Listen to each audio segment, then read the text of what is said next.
हाय, तो आप सबने कई सारे आर्टिकल्स ऐसे पढ़े होंगे एंड कई सारे ऐसे वीडियोस देखे होंगे। यहाँ पर इंडिया में लग्जरियस प्रोडक्ट की खरीदारी का ट्रेंड बढ़ता हुआ देखने को मिला है। तो ऐसे में इथोस लिमिटेड जो कि लग्जरी वॉचेस की सेल करती है एंड लैंडमार्क कार्स जो कि लग्जरी कार्स की सेल करती है, ऐसी कंपनीज लाइमलाइट में आई हैं। लेकिन प्रॉब्लम यह है कि जो इस लेवल के लग्जरी प्रोडक्ट्स हैं, इन्हें टॉप की 1% से भी कम लोग अफोर्ड कर पाते हैं। दूसरा पॉइंट यह है कि जो भी लिस्टेड कंपनीज इस तरह की प्रोडक्ट्स की सेल करती हैं, वो उन्हें खुद मैन्युफैक्चर नहीं करती है, क्योंकि वो एक थर्ड पार्टी ब्रांड्स हैं। फ्रेंड्स, मेरा ये कहने का मतलब बिल्कुल भी ये नहीं है कि ये कंपनीज अच्छी नहीं है या ये कंपनीज फ्यूचर में अच्छा ग्रो नहीं कर सकती। ऐसा हो सकता है कि हम इंडिया की लग्जरी ऑब्सेशन के ऊपर कोई वीडियो बनाएं, तब हम इन कंपनीज के ऊपर बात कर सकते हैं। तो आज की वीडियो के लिए मैंने ये थॉट प्रोसेस लगाया है कि एक ऐसी इंडस्ट्री को पकड़ा जाए जिसमें थोड़ा सा प्रीमियमनेस का टच हो, जो इंडिया की middle class and lower middle class की एस्पिरेशन से जुड़ी हुई हो, जिससे इंडिया का middle class and lower middle class effort भी कर पाए, जिसमें इंडिया के मिडिल क्लास का कंट्रीब्यूशन बढ़ने वाला हो, जो इंडस्ट्री इंडिया में एक्सपेंशन करना जस्ट स्टार्ट ही की हो एंड यहां पर फ्यूचर ग्रोथ का इमेंस स्कोप हो। इन्हीं पॉइंट्स को एड्रेस करने के लिए हमने amusement and theme parks industry को शॉर्टलिस्ट किया है। तो वीडियो में हम amusement and theme park industry का ओवरव्यू देखेंगे, उसके बाद इस इंडस्ट्री के ग्रोथ का फोरकास्ट देखेंगे, ग्रोथ के रीजंस क्या हो सकते हैं उस पर बात करेंगे, इस इंडस्ट्री में ग्लोबल कंपनीज किस तरह से परफॉर्म कर रही हैं उस पर बात करेंगे, नेक्स्ट हम कंपनी का एनालिसिस करेंगे एंड फाइनली हम ये डिस्कस करेंगे कि हमें इस कंपनी में क्या करना चाहिए। तो कैपिटल एंड गेन्स प्लेटफॉर्म से मैं सुशील आपका स्वागत करता हूं। तो इस तरह की क्वालिटी इंफॉर्मेशन के लिए आप अपना एक लाइक देकर मुझे मोटिवेट जरूर करें, सो दैट फ्यूचर में हम और भी इंफॉर्मेटिव वीडियोस आपके लिए लेकर आ पाएं। वीडियो अच्छा लगे तो चैनल को जरूर सब्सक्राइब करिएगा। हम सेबी रजिस्टर्ड नहीं है, so kindly consider this video only for educational purpose. तो फ्रेंड्स, कहने को तो इंडिया में आज 300 अम्यूजमेंट पार्क्स हैं एंड 2500 इंडोर अम्यूजमेंट सेंटर्स हैं। लेकिन जब ग्लोबल स्टैंडर्ड्स की बात आती है तो इन अम्यूजमेंट पार्क्स की संख्या 50 के अराउंड ही रह जाती है। तो यहां से हमें यह पता चलता है कि majority of the amusement parks India में अनऑर्गेनाइज्ड हैं। एंड अगर आप हमारे साथ लंबे समय से बने हुए हैं एंड इनफैक्ट आप वैसे भी जानते होंगे कि इंडस्ट्री चाहे कोई भी हो, मार्केट शेयर समय के साथ अनऑर्गेनाइज्ड प्लेयर से ऑर्गेनाइज्ड प्लेयर्स के पास जाता ही है। तो इस इंडस्ट्री की ग्रोथ एस्टिमेट की बात करें तो ये इंडस्ट्री 15% के CAGR से ग्रो कर सकती है अप टू 2030 एंड आने वाले समय में ये इस इंडस्ट्री का साइज 25,000 करोड़ हो सकता है। काफी सारे एनालिसिस फर्म्स ने इस इंडस्ट्री की ग्रोथ के एस्टिमेट्स 17% के CAGR के भी दिए हैं। इंडिया में इस इंडस्ट्री का जो ग्रोथ फोरकास्ट है ये पूरे वर्ल्ड में हाईएस्ट है एंड किसी भी इंडस्ट्री में इस लेवल की ग्रोथ अच्छी ग्रोथ मानी जाती है। तो फ्रेंड्स, डेवलप्ड नेशंस में इस इंडस्ट्री ने ऑलरेडी काफी अच्छा परफॉर्म किया है। यहां पर वॉल्ट डिज्नी वर्ल्ड की सबसे बड़ी कंपनी बन चुकी है, जिसकी मार्केट कैप 192 बिलियन US की हो चुकी है। इंडियन करेंसीज में कन्वर्ट करें तो ये मार्केट कैप रिलायंस इंडस्ट्रीज के कंपैरिजन में 80% है। उसके बाद OCT पार्क्स जो कि चाइना बेस्ड कंपनी है, इसकी मार्केट कैप भी 21.22 बिलियन US हो चुकी है। एंड मार्लिन एंटरटेनमेंट जो कि यूके बेस्ड कंपनी है, इसकी मार्केट कैप भी 3.52 बिलियन US हो चुकी है। जब ग्लोबल कंपनीज इस इंडस्ट्री में अच्छा ग्रो कर सकती हैं, तो इंडियन कंपनीज इस इंडस्ट्री में क्यों ग्रो नहीं कर सकती? जबकि ग्रोथ के लिए जो सबसे पहली रिक्वायरमेंट है वो इंडिया में अवेलेबल है, that is huge consumer base with world highest young population. कुछ और रीजंस जो इस इंडस्ट्री के ग्रोथ में कंट्रीब्यूट करेंगे, उसमें फर्स्ट है rising disposable income, second reason है ग्रोइंग मिडिल क्लास बेस। तो फ्रेंड्स, यहां पर हम देख सकते हैं as per NITI Aayog report, last के 9 ईयर्स में अप्रॉक्सीमेट 24.8 करोड़ लोग पॉवर्टी लाइन से बाहर निकले हैं एंड ये लोग लोअर मिडिल क्लास कैटेगरी में ऐड हुए हैं, जिसे हम एडमायरर कैटेगरी भी बोल सकते हैं। तो as per the survey conducted in year 2021, of course इसमें से कुछ डाटा चेंज भी हो चुका होगा। तो एस्पायरर या जो लो मिडिल क्लास कैटेगरी है,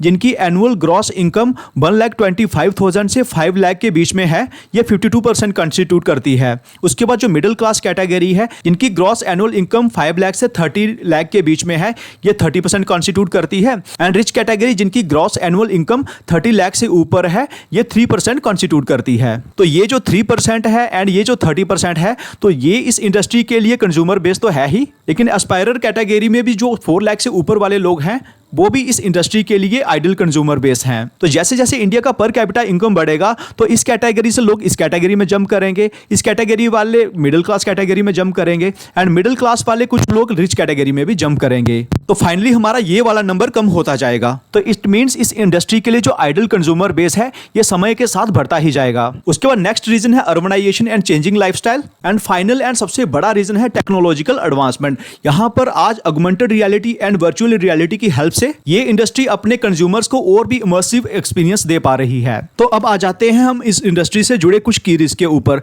तो सबसे बड़ा की रिस्क तो हमने कोविड के टाइम एक्सपीरियंस किया ही था, लेकिन इस तरह के इवेंट बार बार नहीं होते। तो इसलिए जो सबसे बड़ा की रिस्क रहेगा इस इंडस्ट्री के लिए वो रहेगा इन्फ्लेशन। क्योंकि जब जब इन्फ्लेशन बढ़ती है तो लोग अपनी डिस्क्रिशनरी स्पेंडिंग को कट करते हैं। एंड ऑफ कोर्स जो amusement parks and theme parks हैं ये डिस्क्रिशनरी स्पेंडिंग में ही आते हैं। उसके बाद जो नेक्स्ट की रिस्क है वो हर इंडस्ट्री के लिए कॉमन ही रहता है एंड वो है रेगुलेटरी नॉर्म्स। तो फ्यूचर में अगर गवर्नमेंट कभी एडवर्स रेगुलेशंस लाती है तो इस इंडस्ट्री की ग्रोथ को वो डेंट कर सकते हैं। तो जिस कंपनी को हमने शॉर्टलिस्ट किया है लास्ट फाइनेंशियल ईयर में कंपनी ने 251 करोड़ की रेवेन्यू जनरेट की है एंड ट्रेलिंग 12 मंथ्स में 257 करोड़ की रेवेन्यू जनरेट की है।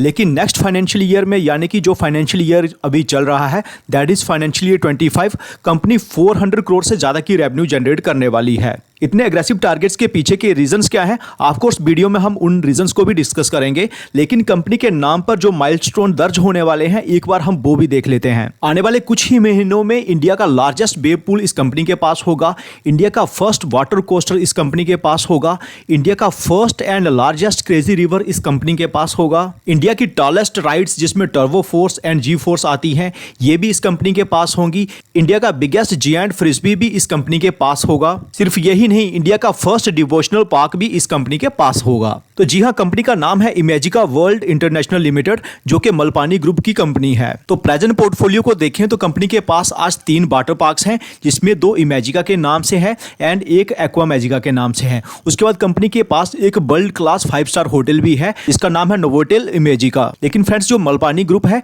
इसकी बाकी एंटिटीज के पास भी सिमिलर वाटर पार्क्स हैं जिनमें 3 तो बेट एंड जॉय के नाम से है, उसके बाद एक साई तीर्थ के नाम से थीम पार्क है, उसके बाद मध्य प्रदेश के इंदौर में कंपनी का एक वाटर पार्क अंडर कंस्ट्रक्शन है एंड मैनेजमेंट ये सारे के सारे एसेट्स इमेजिका को ट्रांसफर कर रही है। तो इस एक्विजिशन के बाद कंपनी इंडिया की बिगेस्ट पार्क कंपनी बन जाएगी जिसके पोर्टफोलियो में 8 पार्क्स होंगे जिसमें एक डिवोशनल थीम पार्क भी इंक्लूडेड होगा एंड एक वर्ल्ड क्लास 5 स्टार होटल होगा। तो फ्रेंड्स आपके माइंड में ये क्वेश्चन आ रहा होगा कि एक्विजिशन तो ठीक है लेकिन कंपनी एक्विजिशन के बाद प्रॉफिटेबल रहेगी कि नहीं रहेगी? तो उसका आंसर हमें यहां पर मिल जाएगा कि कंपनी के जो 4 पार्क्स हैं जिसमें से एक डिवोशनल थीम पार्क भी है ये सारे मिलकर 148 करोड़ की रेवेन्यू जनरेट कर रहे हैं एंड लास्ट फाइनेंशियल ईयर में इन 4 पार्क्स ने जो एबिटा जनरेट किया है वो 84.6 करोड़ जनरेट किया है एंड जो एबिटा मार्जिन रहे हैं वो रहे हैं 57%। तो एबिटा से हमें पता चलता है कि कंपनी जो एसेट्स एक्वायर करने वाली है वो भी हाईली प्रॉफिटेबल हैं। फ्रेंड्स ये जो 148 करोड़ की रेवेन्यू है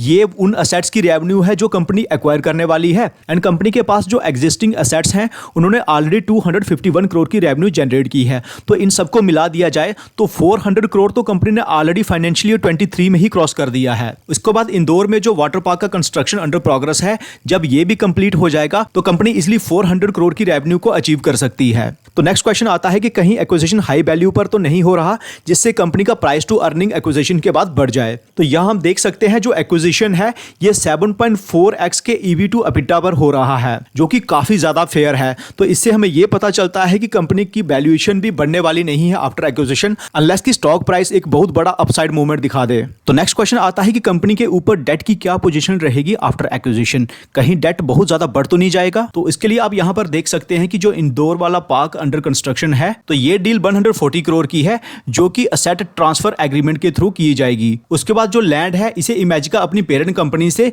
लॉन्ग टर्म लीज के थ्रू लेगी। उसके बाद जो 4 पार्क्स ऑलरेडी ऑपरेशनल है जिसमें एक डिवोशनल थीम पार्क भी इंक्लूडेड है तो इसके लिए कंपनी को 630 करोड़ पे करने हैं एंड ये debt free and cash free basis पर किया जाएगा by way of deferred payments. And जो पेमेंट का शेड्यूल रखा है वो आप यहां पर देख सकते हैं। अप्रैल 24 में कंपनी को 30 करोड़ पे करने थे, उसके बाद जून 24 को कंपनी को 100 करोड़ पे करने हैं एंड उसके बाद अप टू सितंबर 26 कंपनी 100 करोड़ पे करती रहेगी एंड उसकी ड्यूरेशन यहां पर बनी हुई है कि कंपनी को कब कब पे करने हैं। तो यहां से हमें पता चलता है कि कंपनी के ऊपर कोई डेट का बर्डन नहीं दिया गया है बल्कि डेफर्ड पेमेंट का मेथड रखा गया है। सी जो एंटिटीज एसेट को ट्रांसफर कर रही हैं एंड जो एंटिटी एसेट को टेक ओवर कर रही है वो सारी की सारी एक ही ग्रुप की कंपनीज हैं यानी कि मलपानी ग्रुप। इसलिए वो पेमेंट के स्ट्रक्चर को बिल्कुल भी ऐसा नहीं बनाएंगे जिससे अल्टीमेटली ग्रुप को ही लॉस हो। फ्रेंड्स, मलपानी ग्रुप जो इस तरह के सारे बिजनेसेस को इमेजिका एंटरटेनमेंट के अंडर कर रहा है, उसका रीजन भी यही है कि जब एक ग्रुप के डिफरेंट एंटिटीज के पास सेम तरह के बिजनेसेस होते हैं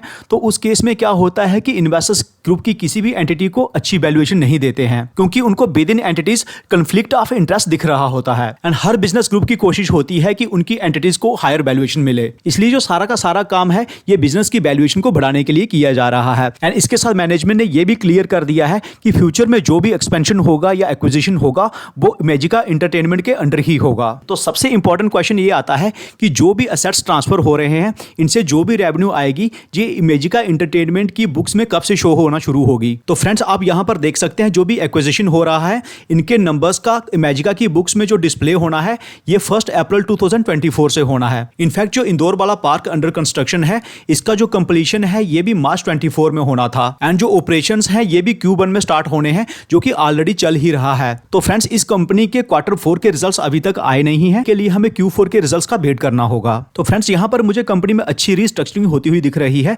शॉर्ट टर्म में ऐसा हो सकता है कि बुक्स में नंबर्स का कुछ अप एंड डाउन देखने को मिले, लेकिन लॉन्ग टर्म में ये Imagica entertainment, Malpani group and investors के लिए काफी बेनिफिशियल रहने वाली है। तो इन माय ओपिनियन फ्यूचर में इस कंपनी में अच्छी वैल्यू अनलॉकिंग हो सकती है एंड स्टॉक प्राइस ने भी इसे काफी हद तक विटनेस भी किया है। तो friends, I am not SEBI registered, तो इसके लिए मैं एजुकेशनल पर्पस के लिए आपको बताना चाहूंगा कि वैल्यूएशन बहुत ज्यादा हायर नहीं है, तो इसलिए प्रेजेंट लेवल पर भी अगर आप चाहें कुछ क्वांटिटी ऐड कर सकते हैं, प्रोवाइडेड हमारे टोटल पोर्टफोलियो का 3 to 4% से ज्यादा ना हो। तो फ्रेंड्स, वीडियो इन्फॉर्मेटिव लगा है तो वीडियो को लाइक करिए, इस तरह के इन्फॉर्मेटिव वीडियोस के लिए चैनल को भी सब्सक्राइब करिए। तो कैसा लगा वीडियो कमेंट सेक्शन में जरूर बताइएगा। मिलते हैं आपसे अगले वीडियो में। Take care.